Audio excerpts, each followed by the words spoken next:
I guess when I kept touching the button. Yeah, you gotta change it around. Got some selfies to go through later. All right, welcome class. Thank you for coming in, watching our presentation. My name is Justin. Yes, your names? Elena. Luke. Doug. Sarah. And we are covering resumes today.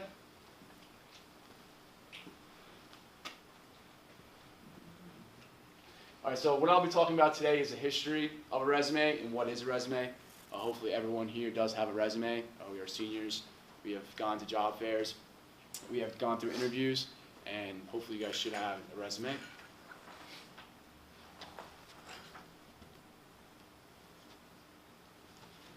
So a resume is basically a 1 to 2 page paper of a profile of yourself. It depends on your experience. If like a college student like us, it should be 1 page. But if you have 10 years experience, you should have about 2 pages of your qualifications and your skills that you have. Here's an example. Here's my recent updated resume. All right. The qualifications are up top. Education is from current to present. All right. My professional experience, and then my leaderships and skills in the bottom. I like to keep it classic. All right. Some people have colors on there, but I like the formal classic look. All right. Going to the history of the resume. This is Leonardo da Vinci. In 1482, he was the first person to actually make a professional profile, it was called, when he made it. And he was writing to the Duke of Milan, and basically he was writing about himself and what his skills were when he was writing to him. All right, in 1940, the resume was about height of the person and the weight. In 1950, they changed it to when your interests outside of the professional skills that you have, like sports and clubs and so on. All right, in 1970, the typewriter was invented by John Sholem. This was basically, instead of writing it on a piece of scrap paper, you would type it on the typewriter, make it more of a professional look. So it made it easier to read, because some people probably back then couldn't really write neat. In 1980, the VHS came out with a portfolio resume. This is basically resume not on paper. You record yourself talking about your skills, your qualifications, your education, and anything basically on your resume. In 1983, Word was invented. Everyone knows Word. Word nowadays is basically they invented templates for cover letters and resumes to make it very easy for people to format the resume. Basically step by step on where each thing should go. In 1994, the internet goes live. Monster and Career Builder are invented. Everyone knows them. It's a huge, one of 2 major sites that you put your resume on, and for jobs, they look at your resume and help you find a job. In 1995, email was very popular for sending resumes out. Still today, to today's date, this is very common. I never ever hardly give out hard copies unless it's a college career fair or if I'm going into a job interview and they ask for it. In 1996, Adobe invented the PDF. This is basically 96 they gave out a free software. This is basically, instead of sending it in a Word document, you send it in a PDF. It's basically sending it to someone. If you send it to them in a Word document, it sort of messes up the format. With a PDF, it makes it a nice solid page. Interactive resumes, I haven't really seen one or heard about it. This is basically just like a Facebook profile. The difference is you have a picture of yourself. You can put your social media, which I don't think is really good. And lastly, you can put questions of your voice, audio of your voice, answering questions in an interview. LinkedIn. Okay, everyone should have a LinkedIn. It's part of your career module of the senior, module 4. This is basically yourself, selling yourself and what your qualifications you have, your skills, your volunteer work. Here's an example of mine. Everyone please add me, be in my network. All right, it's my beautiful face. my name, where I work currently, my school, where I'm from, and the next page I'm going to show you the other half of my profile because I couldn't fit it on one slide. All right, on the left here is my experience from present back into 2002. All right, my education, I did have an associate's degree, I couldn't fit it. And then my experience of volunteer work on the right. You can also have recommendations from professors who can write on here recommending you. YouTube. In 2007, YouTube came out. It's very popular for video resumes. I actually saw a movie, Get a Job. It's basically about a guy and his dad. They're trying to get a job, and he recorded his dad. And his dad got a job with that video recordment. And he got a job for HR for making it bigger for the actual video of a resume. In 2008, resumes, when the employer actually hires an employee for the best candidate, they look at social media. I actually haven't really checked my Facebook in my high school days, but you should look back at your social media and make sure that you have nothing that's not professional. A statistic that I've read, this year to date, about 100 million resumes are going to be sent out to employers within a year. So that's pretty crazy, I thought.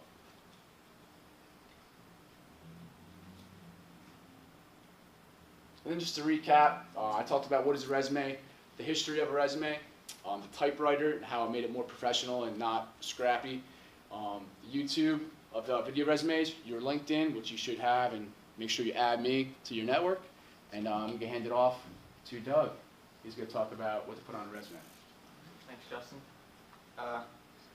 I'm Doug, and now that we've heard that exciting story of the history of resumes, I'm going to tell you some things you should put on your resume and some things you should definitely avoid or think twice about putting on your resume. And I'm going to work from top to bottom of a resume, so I'm going to start with the resume header. Some things you should put on your resume header is, my slide's going to update in a second because I messed that up.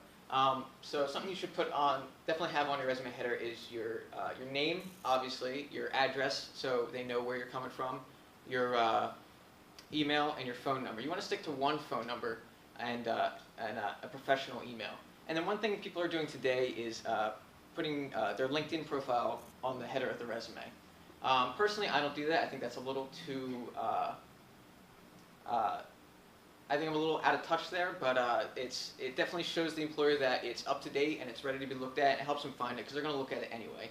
And then next we're going to move on to education, and with that you're going to put any school you've attended, the majors you've studied, or any degrees you've earned. So I went to Gloucester County College before this, so I would have on my resume, I have that school as well as my associate's degree underneath that, and then I have my Rowan above that and my dual major there. And what's important to include in that is any extracurricular activities you do. So any sports you play, any clubs you join, anything that shows that you do anything above and beyond what's expected of you academically. It really shows that you are committed to doing other things than what's just expected of you on your day-to-day life. And then moving on to job experience, you obviously want to have your any jobs you have presently or in the past, and you want to have you can have a small description there, but what you really want to focus on is having any bullet points to show any achievements you've done, anything outside of your day-to-day tasks that help you stand out as an employee and show that you are the right fit for that job. And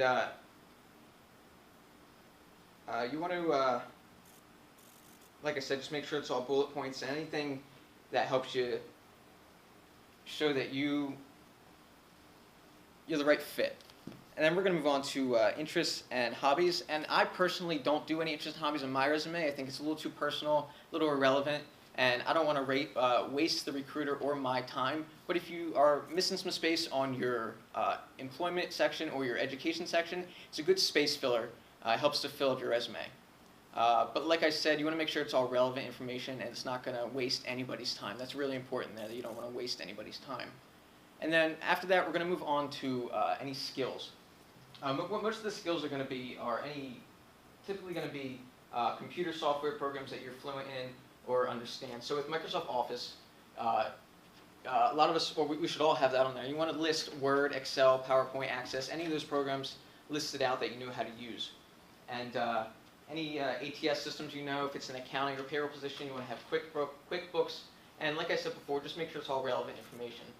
And then moving on to the next thing, it's a really big thing here, is you want to make sure that the resume matches the job posting. Your resume is likely going to be put through a machine that's going to pick out keywords, and then it's going to go to the recruiter. If it doesn't have the right keywords there, it doesn't have the right fit, the recruiter's not even going to see it. So it's important to make sure your resume it really rhymes with the job posting, and have a different resume for each job posting you apply for. And then some mistakes we can make, starting from the top again with the header, is while it's okay to put your LinkedIn profile, you definitely don't want to put any other social media. Nobody cares about your Snapchat, nobody cares about your Instagram or your Facebook or Twitter. Plus, that's just kind of weird to put that on there, so you don't do that.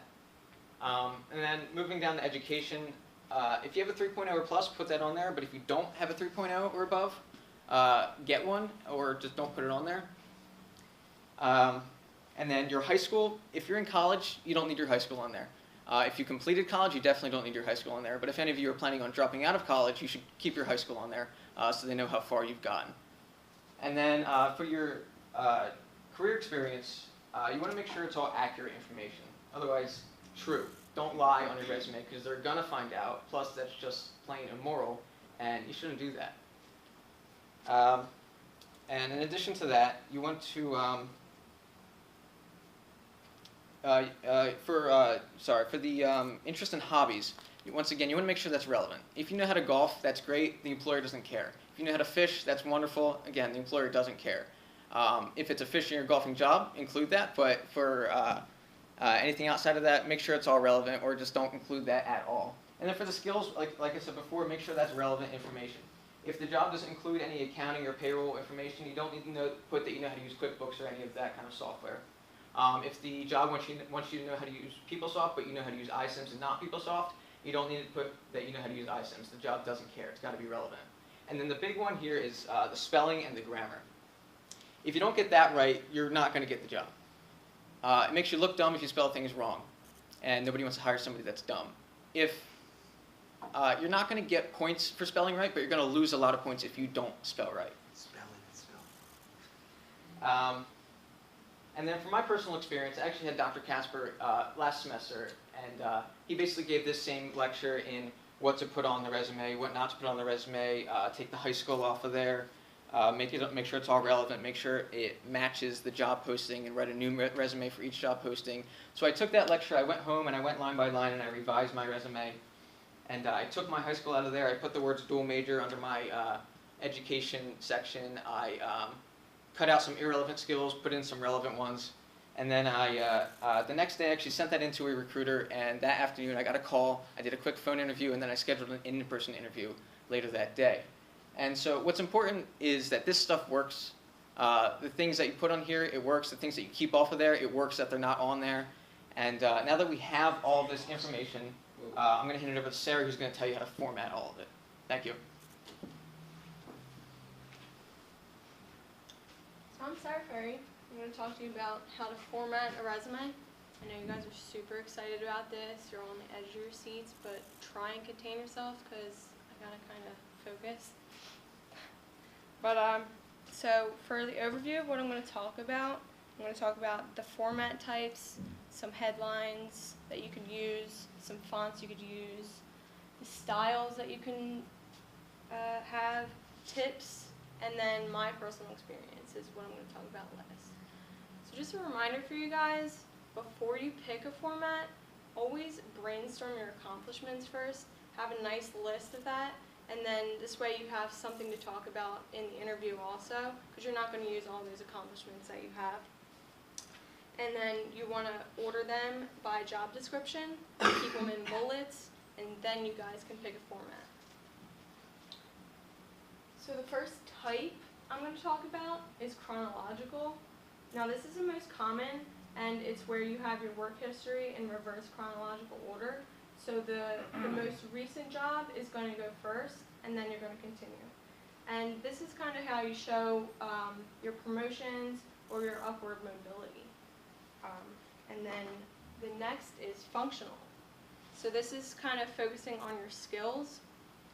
And it's good for people with gaps in their work history.